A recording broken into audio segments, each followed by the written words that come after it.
The Adventure of the Blanched Soldier. The ideas of my friend Watson, though limited, are exceedingly pertinacious. For a long time he has worried me to write an experience of my own. Perhaps I have rather invited this persecution, since I have often had occasion to point out to him how superficial are his own accounts, and to accuse him of pandering to popular taste instead of confining himself rigidly to facts and figures. "Try it yourself, Holmes," he has retorted, and I am compelled to admit that, having taken my pen in my hand, I do begin to realize that the matter must be presented in such a way as may interest the reader. The following case can hardly fail to do so, as it is among the strangest happenings in my collection, though it chanced that Watson had no note of it in his collection. Speaking of my old friend and biographer, I would take this opportunity to remark that if I burden myself with a companion in my various little inquiries, it is not done out of sentiment or caprice, but it is that Watson has some remarkable characteristics of his own, to which in his modesty he has given small attention amid his exaggerated estimates of my own performances. A confederate who foresees your conclusions and course of action is always dangerous, but one to whom each development comes as a perpetual surprise, and to whom the future is always a closed book, is indeed an ideal helpmate.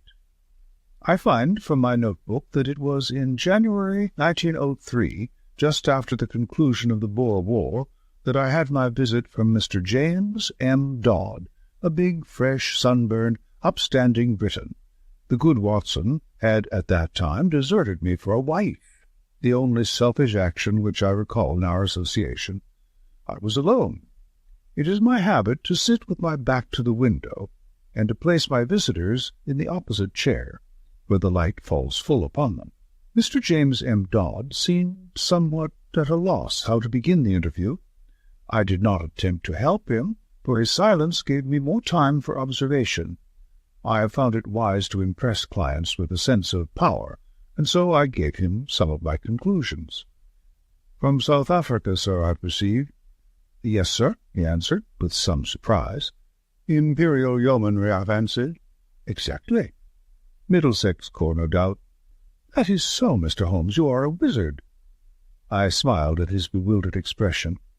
When a gentleman of virile appearance enters my room with such tan upon his face as an English sun could never give, and with his handkerchief in his sleeve instead of in his pocket, it is not difficult to place him. You wear a short beard, which shows that you were not a regular. You have the cut of a riding man. As to Middlesex, your card has already shown me that you are a stockbroker from Throgmorton Street. What other regiment would you join? You see everything. I see no more than you, but I have trained myself to notice what I see. However, Mr. Dodd, it was not to discuss the science of observation that you called upon me this morning. What has been happening at Tuxbury Old Park? Mr. Holmes! My dear sir, there is no mystery. Your letter came with that heading, and as you fixed this appointment in very pressing terms, it was clear that something sudden and important had occurred. Yes, indeed, but the letter was written in the afternoon, and a good deal has happened since then. If Colonel Emsworth had not kicked me out— Kicked you out? Well, that was what it amounted to. He's a hard nail, Colonel Emsworth, the greatest martinet in the army in his day, and it was a day of rough language, too. I couldn't have stuck the colonel if it had not been for Godfrey's sake. I lit my pipe and leaned back in my chair. Perhaps you will explain what you were talking about. My client grinned mischievously. I had got into the way of supposing that you knew everything without being told, said he, but I will give you the facts, and I hope to God that you will be able to tell me what they mean. I've been awake all night puzzling my brain, and the more I think, the more incredible does it become. When I joined up in January 1901, just 2 years ago, young Godfrey Emsworth had joined the same squadron. He was Colonel Emsworth's only son, Emsworth, the Crimean V.C., and he had the fighting blood in him, so it is no wonder he volunteered. There was not a finer lad in the regiment. We formed a friendship, the sort of friendship which can only be made when one lives the same life and shares the same joys and sorrows. He was my mate, and that means a good deal in the army. We took the rough and the smooth together for a year of hard fighting. Then he was hit with a bullet from an elephant gun in the action near Diamond Hill outside Victoria. I got one letter from the hospital at Cape Town and one from Southampton. Since then, not a word, not one word, Mr. Holmes, for 6 months and more, and he my closest pal. Well, when the war was over and we all got back, I wrote to his father and asked where Godfrey was. No answer. I waited a bit, and then I wrote again. This time I had a reply, short and gruff. Godfrey had gone on a voyage round the world, and it was not likely that he would be back for a year. That was all. I wasn't satisfied, Mr. Holmes. The whole thing seemed to me so damned unnatural. He was a good lad, and he would not drop a pal like that. It was not like him. Then again, I happened to know that he was heir to a lot of money, and also that his father and he did not always hit it off too well. The old man was sometimes a bully, and young Godfrey had too much spirit to stand it. No, I wasn't satisfied, and I determined that I would get to the root of the matter. It happened, however, that my own affairs needed a lot of straightening out after 2 years' absence, and so it is only this week that I have been able to take up Godfrey's case again. But since I have taken it up, I mean to drop everything in order to see it through. Mr. James M. Dodd appeared to be the sort of person whom it would be better to have as a friend than as an enemy. His blue eyes were stern, and his square jaw had set hard as he spoke. "Well, what have you done?" I asked. "My first move was to get down to his home, Tuxbury Old Park, near Bedford, and to see for myself how the ground lay. I wrote to the mother, therefore. I had had quite enough of the curmudgeon of a father, and I made a clean frontal attack. Godfrey was my chum. I had a great deal of interest, which I might tell her, of our common experiences. I should be in the neighbourhood. Would there be any objection, etc. In reply, I had quite an amiable answer from her, and an offer to put me up for the night. That was what took me down on Monday. Tuxbury Old Hall is inaccessible, 5 miles from anywhere. There was no trap at the station, so I had to walk, carrying my suitcase, and it was nearly dark before I arrived. It is a great wandering house, standing in a considerable park. I should judge it was of all sorts of ages and styles, starting on a half-timbered Elizabethan foundation and ending in a Victorian portico. Inside it was all panelling and tapestry and half-effaced old pictures, a house of shadows and mystery. There was a butler, old Rafe, who seemed about the same age as the house, and there was his wife, who might have been older. She had been Godfrey's nurse, and I had heard him speak of her as second only to his mother in his affections, so I was drawn to her in spite of her queer appearance. The mother I liked also, a gentle little white mouse of a woman. It was only the colonel himself whom I barred. We had lit a Barney right away, and I should have walked back to the station if I had not felt that it might be playing his game for me to do so. I was shown straight into his study, and there I found him, a huge, bull-backed man with a smoky skin and a straggling grey beard, seated behind his littered desk. A red-veined nose jutted out like a vulture's beak, and 2 fierce grey eyes glared at me from under tufted brows. I could understand now why Godfrey seldom spoke of his father. "Well, sir," said he in a rasping voice, "I should be interested to know the real reasons for this visit." I answered that I had explained them in my letter to his wife. Yes, you said that you had known Godfrey in Africa. We have, of course, only a word for that. I have his letters to me in my pocket. Kindly let me see them." He glanced at the 2 which I handed him, and then he tossed them back. "Well, what then?" he asked. "I was fond of your son Godfrey, sir. Many ties and memories united us. Is it not natural that I should wonder at his sudden silence, and should wish to know what has become of him? I have some recollection, sir, that I already corresponded with you, and had told you what had become of him. He has gone upon a voyage round the world. His health was in a poor way after his African experiences, and both his mother and I were of opinion that complete rest and change were needed. Kindly pass that explanation on to any other friends who may be interested in the matter." "Certainly," I answered, "but perhaps you would have the goodness to let me have the name of the steamer and of the line by which he sailed, together with the date." I have no doubt that I should be able to get a letter through to him." My request seemed both to puzzle and to irritate my host. His great eyebrows came down over his eyes, and he tapped his fingers impatiently on the table. He looked up at last with the expression of one who has seen his adversary make a dangerous move at chess and has decided how to meet it. "Many people, Mr. Dodd," said he, "would take offence at your infernal pertinacity, and would think that this insistence had reached the point of damned impertinence." "You must put it down, sir, to my real love for your son." "Exactly. I have already made every allowance upon that score. I must ask you, however, to drop these inquiries. Every family has its own inner knowledge and its own motives, which cannot always be made clear to outsiders, however well-intentioned. My wife is anxious to hear something of Godfrey's past, which you are in a position to tell her, but I would ask you to let the present and the future alone.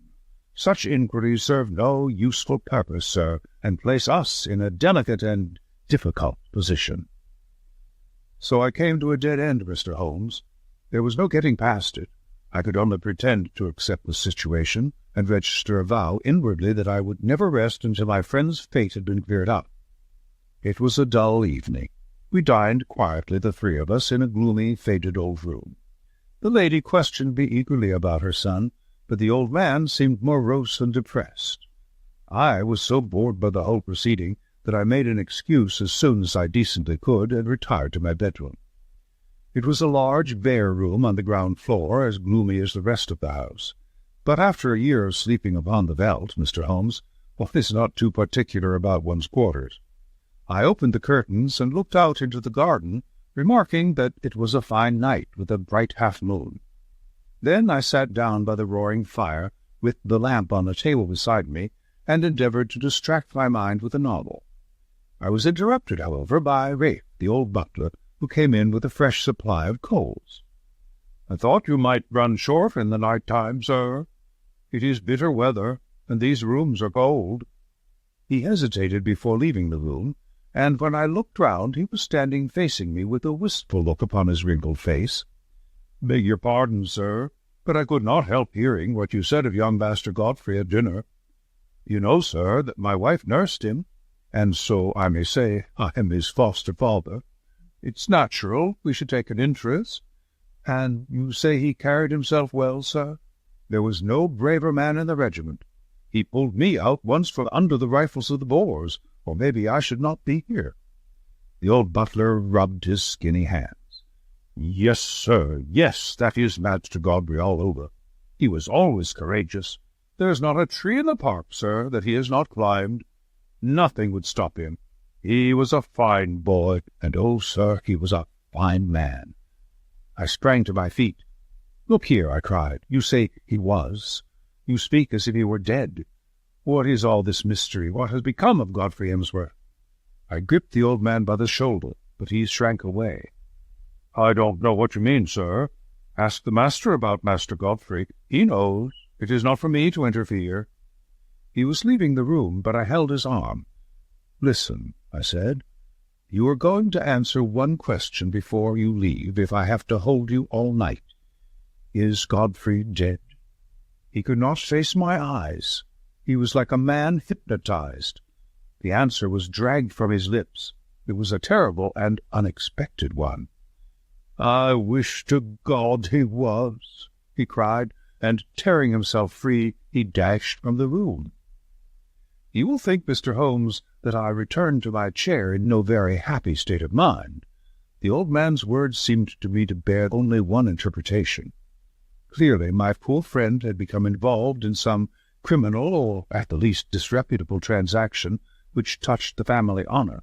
That stern old man had sent his son away, and hidden him from the world, lest some scandal should come to light. Godfrey was a reckless fellow. He was easily influenced by those around him. No doubt he had fallen into bad hands and had been misled to his ruin. It was a piteous business, if it was indeed so, but even now it was my duty to hunt him out and see if I could aid him. I was anxiously pondering the matter when I looked up, and there was Godfrey Emsworth standing before me. My client had paused as one in deep emotion. "Pray continue," I said. "Your problem presents some very unusual features." "He was outside the window, Mr. Holmes, with his face pressed against the glass. I have told you that I looked out at the night. When I did so, I left the curtains partly open. His figure was framed in this gap.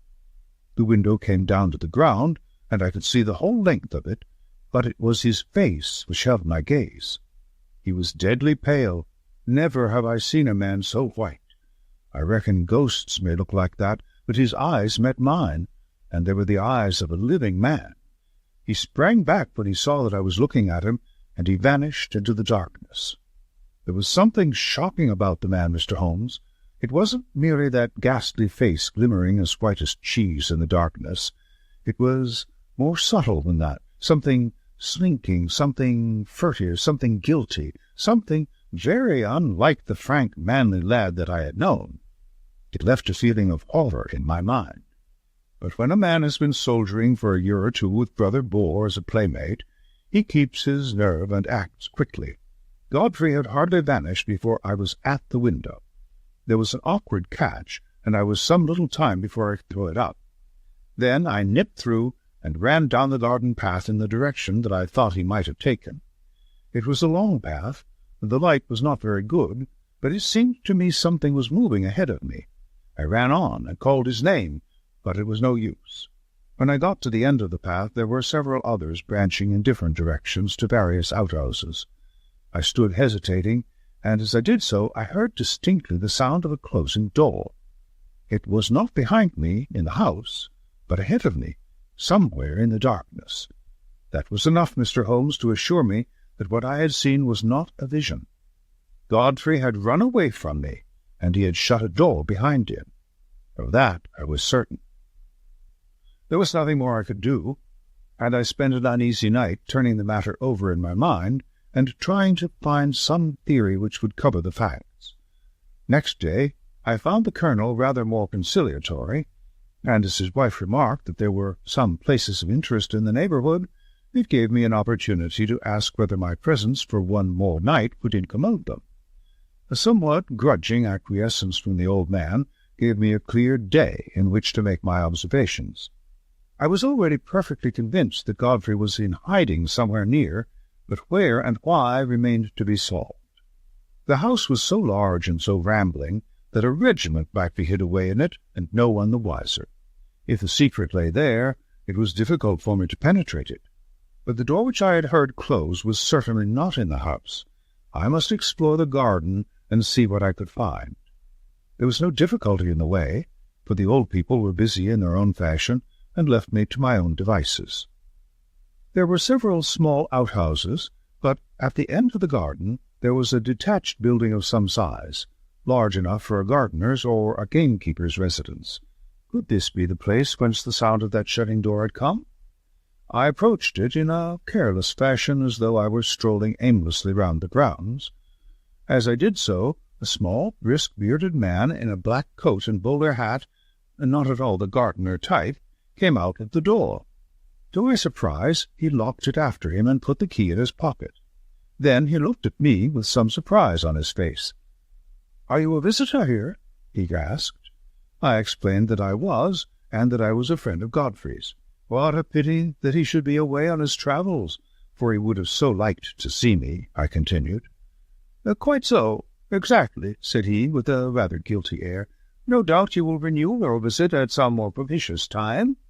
He passed on, but when I turned, I observed that he was standing watching me, half concealed by the laurels at the far end of the garden. I had a good look at the little house as I passed it, but the windows were heavily curtained, and so far as one could see, it was empty. I might spoil my own game, and even be ordered off the premises if I were too audacious, for I was still conscious that I was being watched. Therefore I strolled back to the house, and waited for night before I went on with my inquiry. When all was dark and quiet, I slipped out of my window and made my way as silently as possible to the mysterious lodge. I have said that it was heavily curtained, but now I found that the windows were shuttered as well. Some light, however, was breaking through one of them, so I concentrated my attention upon this.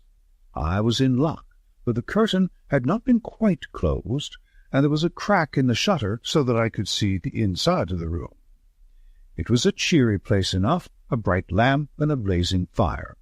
Opposite to me was seated the little man whom I had seen in the morning. He was smoking a pipe and reading a paper. "What paper?" I asked. My client seemed annoyed at the interruption of his narrative. "Can it matter?" he asked. "It is most essential." I really took no notice. "Possibly you observed whether it was a broad-leafed paper or of that smaller type which one associates with weaklings?" "Now that you mention it, it was not large. It might have been the Spectator." However, I had little thought to spare upon such details, for a second man was seated with his back to the window, and I could swear that this second man was Godfrey. I could not see his face, but I knew the familiar slope of his shoulders. He was leaning upon his elbow in an attitude of great melancholy, his body turned towards the fire. I was hesitating as to what I should do, when there was a sharp tap on my shoulder, and there was Colonel Emsworth beside me. "This way, sir," said he in a low voice. He walked in silence to the house, and I followed him into my own bedroom. He had picked up a timetable in the hall. "There's a train to London at 8:30, said he. "The trap will be at the door at 8. He was white with rage, and, indeed, I felt myself in so difficult a position that I could only stammer out a few incoherent apologies, in which I tried to excuse myself by urging my anxiety for my friend. "The matter will not bear discussion," said he abruptly. "You have made a most damnable intrusion into the privacy of our family. You were here as a guest, and you have become a spy.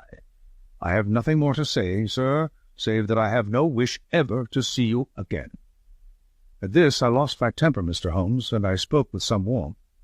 "I have seen your son, and I am convinced that for some reason of your own you are concealing him from the world.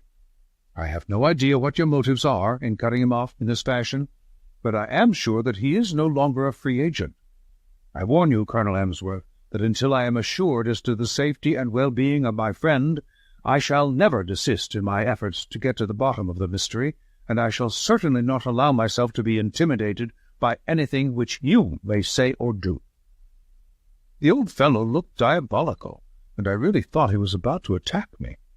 I have said that he was a gaunt, fierce old giant, and though I am no weakling, I might have been hard put to it to hold my own against him. However, after a long glare of rage, he turned upon his heel and walked out of the room.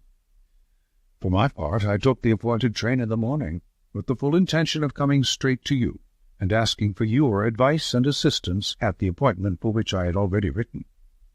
Such was the problem which my visitor laid before me. It presented, as the astute reader will have perceived, few difficulties in its solution, for a very limited choice of alternatives must get to the root of the matter. Still, elementary as it was, there were points of interest and novelty about it which may excuse my placing it upon record. I now proceeded, using my familiar method of logical analysis, to narrow down the possible solutions. "The servants," I asked. "How many were in the house?" "To the best of my belief, there were only the old butler and his wife. They seemed to live in the simplest fashion." "There was no servant, then, in the detached house?" "None, unless the little man with the beard acted as such. He seemed, however, to be a quite superior person." "That seems very suggestive. Had you any indication that food was conveyed from the one house to the other?" "Now that you mention it, I did see old Rafe carrying a basket down the garden walk and going in the direction of this house. The idea of food did not occur to me at the moment." "Did you make any local inquiries?" "Yes, I did. I spoke to the station-master and also to the innkeeper in the village. I simply asked if they knew anything of my old comrade Godfrey Emsworth. Both of them assured me that he had gone for a voyage round the world. He had come home, and then had almost at once started off again." The story was evidently universally accepted. "You said nothing of your suspicions?"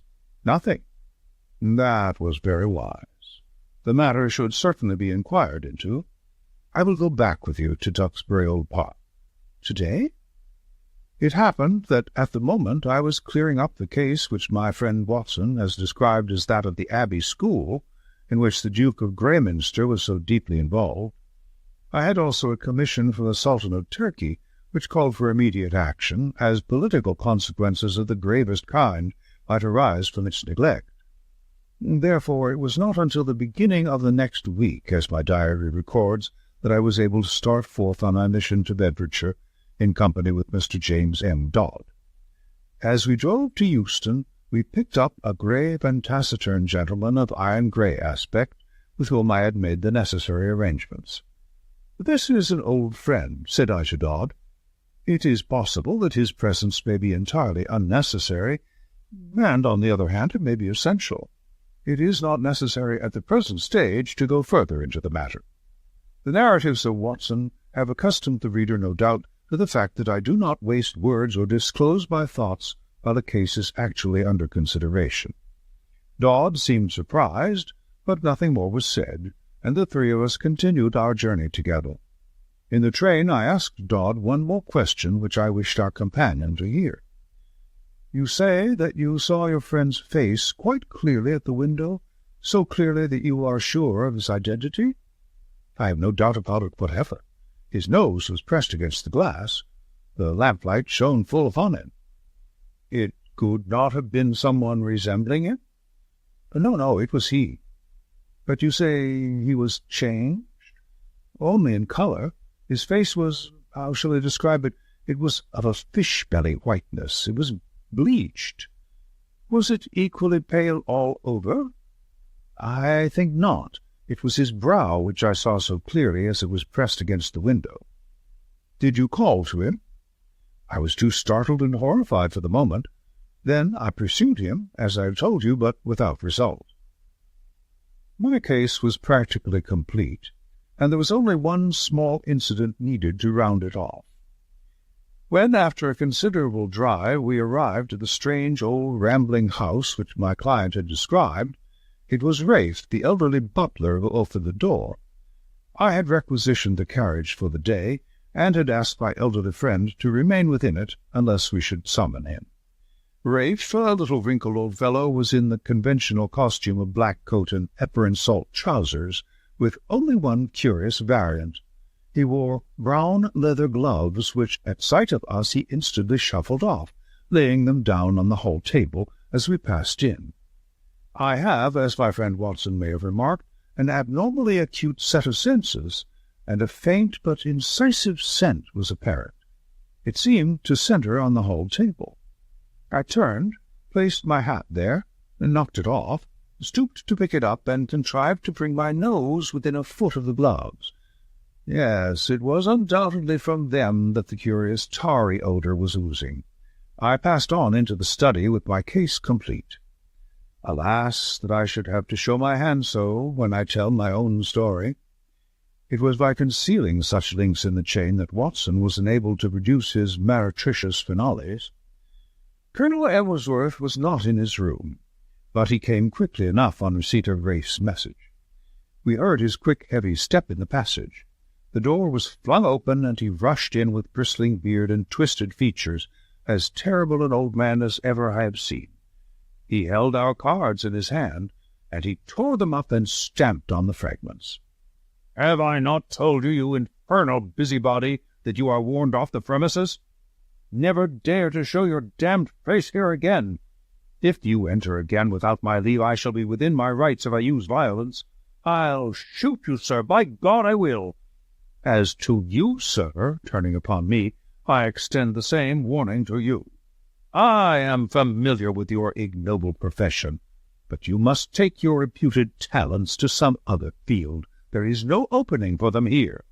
"I cannot leave here," said my client firmly, "until I hear from Godfrey's own lips that he is under no restraint." Our involuntary host rang the bell. "Rafe," he said, "telephone down to the county police, and ask the inspector to send up 2 constables. Tell him there are burglars in the house." "One moment," said I.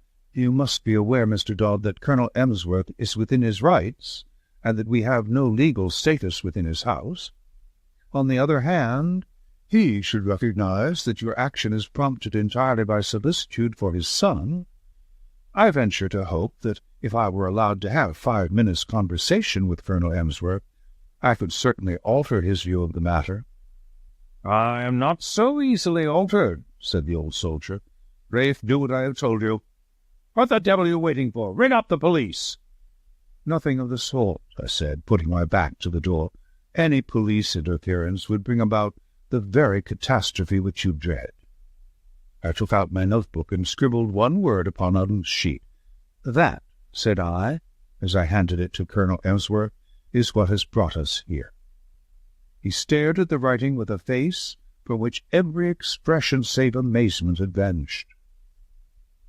"How do you know?" he gasped, sitting down heavily in his chair. "It is my business to know things. That is my trade."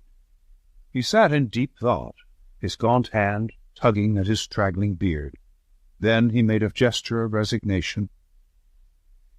"Well, if you wish to see Godfrey, you shall. It is no doing of mine, but you have forced my hand. Rafe, tell Mr. Godfrey and Mr. Kent that in 5 minutes we shall be with them." At the end of that time we passed down the garden path and found ourselves in front of the mystery house at the end. A small, bearded man stood at the door with a look of considerable astonishment on his face. "This is very sudden, Colonel Emsworth," said he. "This will disarrange all our plans." "I can't help it, Mr. Kent. Our hands have been forced." "Can Mr. Godfrey see us?" "Yes, he is waiting inside." He turned and led us into a large, plainly furnished front room. A man was standing with his back to the fire, and at the sight of him my client sprang forward with outstretched hand. "Why, Godfrey, old man, this is fine." But the other waved him back. "Don't touch me, Jimmy. Keep your distance. Yes, you may well stare. I don't quite look the smart Lance Corporal Emsworth of a B Squadron, do I?" His appearance was certainly extraordinary.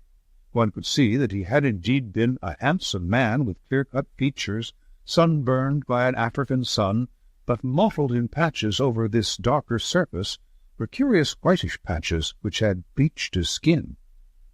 "That's why I don't court visitors," said he. "I don't mind you, Jimmy, but I could have done without your friend. I suppose there is some good reason for it, but you have me at a disadvantage. I wanted to be sure that all was well with you, Godfrey. I saw you that night when you looked into my window, and I could not let the matter rest till I had cleared things up. Old Rafe told me you were there, and I couldn't help taking a peep at you. I hoped you would not have seen me, and I had to run to my burrow when I heard the window go up. What in heaven's name is the matter?" "Well, it's not a long story to tell," said he, lighting a cigarette. "You remember that morning fight at Buffelsbrewt, outside Pretoria, on the Eastern Railway line? You heard I was hit?" "Yes, I heard that, but I never got particulars." "3 of us got separated from the others. It was very broken country, you may remember. There was Simpson, the fellow we called Baldy Simpson, and Anderson and I. We were clearing Brother Boar, but he lay low and got the 3 of us. The other 2 were killed. I got an elephant bullet through my shoulder. I stuck on to my horse, however, and he galloped several miles before I fainted and rolled off the saddle. When I came to myself, it was nightfall, and I raised myself up, feeling very weak and ill. To my surprise, there was a house close beside me, a fairly large house with a broad stoop and many windows. It was deadly cold. You remember the kind of numb cold which used to come at evening, a deadly, sickening sort of cold, very different from a crisp, healthy frost. Well, I was chilled to the bone, and my only hope seemed to lie in reaching that house. I staggered to my feet and dragged myself along, hardly conscious of what I did. I have a dim memory of slowly ascending the steps, entering a wide-opened door, passing into a large room which contained several beds, and throwing myself down with a gasp of satisfaction upon one of them. It was unmade, but that troubled me not at all. I threw the clothes over my shivering body, and in a moment I was in a deep sleep. It was morning when I wakened, and it seemed to me that, instead of coming out into a world of sanity, I had emerged into some extraordinary nightmare. The African sun flooded through the big curtainless windows, and every detail of the great bare whitewashed dormitory stood out hard and clear. In front of me was standing a small dwarf-like man with a huge bulbous head, who was jabbering excitedly in Dutch, waving two horrible hands which looked to me like brown sponges. Behind him stood a group of people who seemed to be intensely amused by the situation, but a chill came over me as I looked at them. Not one of them was a normal human being. Every one was twisted or swollen or disfigured in some strange way. The laughter of these strange monstrosities was a dreadful thing to hear. It seemed that none of them could speak English, but the situation wanted clearing up, for the creature with the big head was growing furiously angry, and uttering wild beast cries, he had laid his deformed hands upon me and was dragging me out of bed, regardless of the fresh flow of blood from my wound. The little monster was as strong as a bull, and I don't know what he might have done to me had not an elderly man, who was clearly in authority, been attracted to the room by the hubbub. He said a few stern words in Dutch, and my persecutor shrank away. Then he turned upon me, gazing at me in the utmost amazement. "How in the world did you come here?" he asked in amazement. "Wait a bit.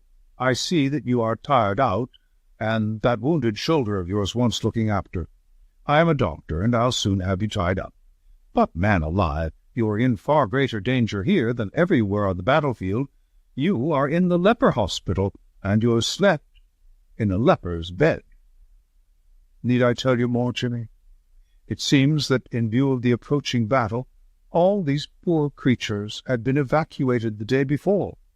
Then, as the British advanced, they had been brought back by this, their medical superintendent, who assured me that though he believed he was immune to the disease, he would none the less never have dared to do what I had done.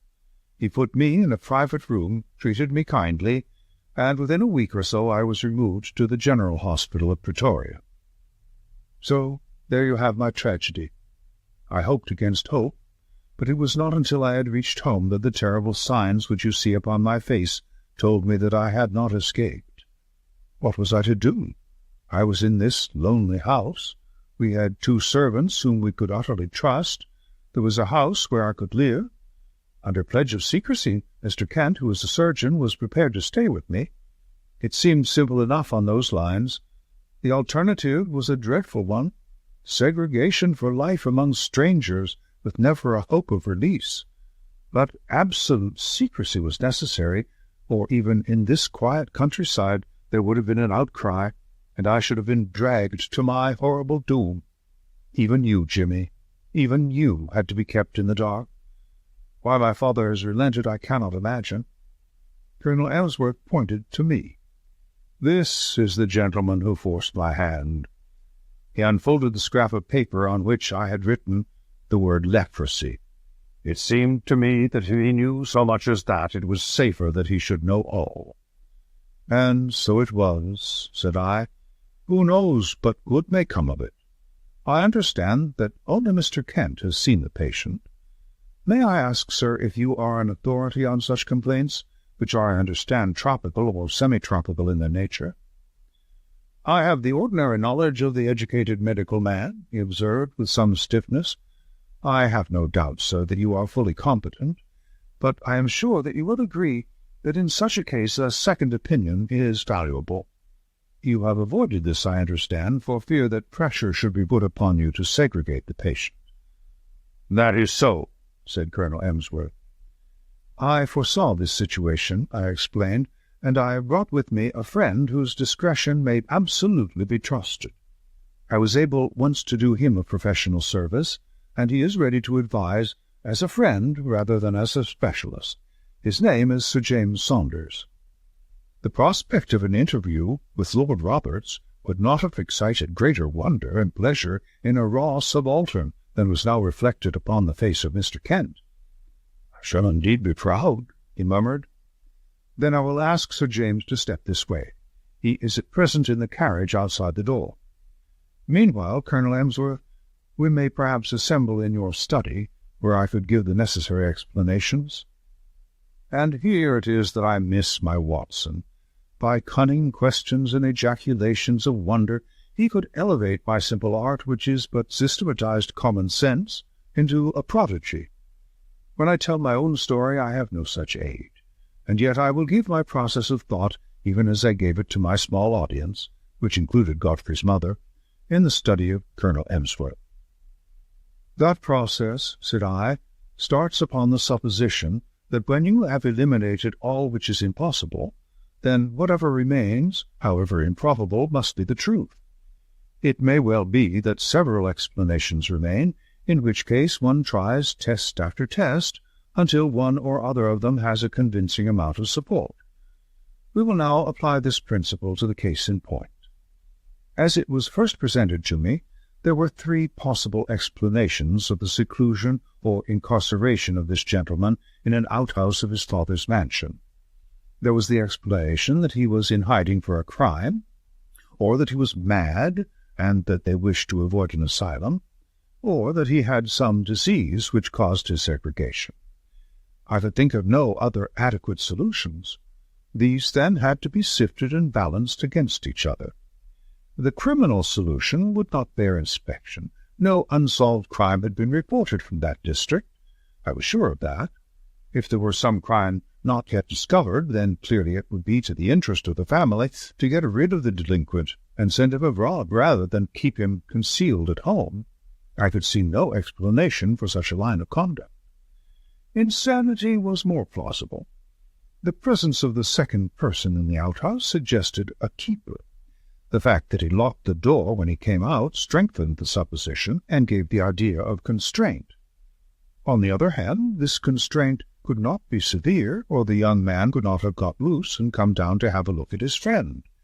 You will remember, Mr. Dodd, that I felt round for points, asking you, for example, about the paper which Mr. Kent was reading.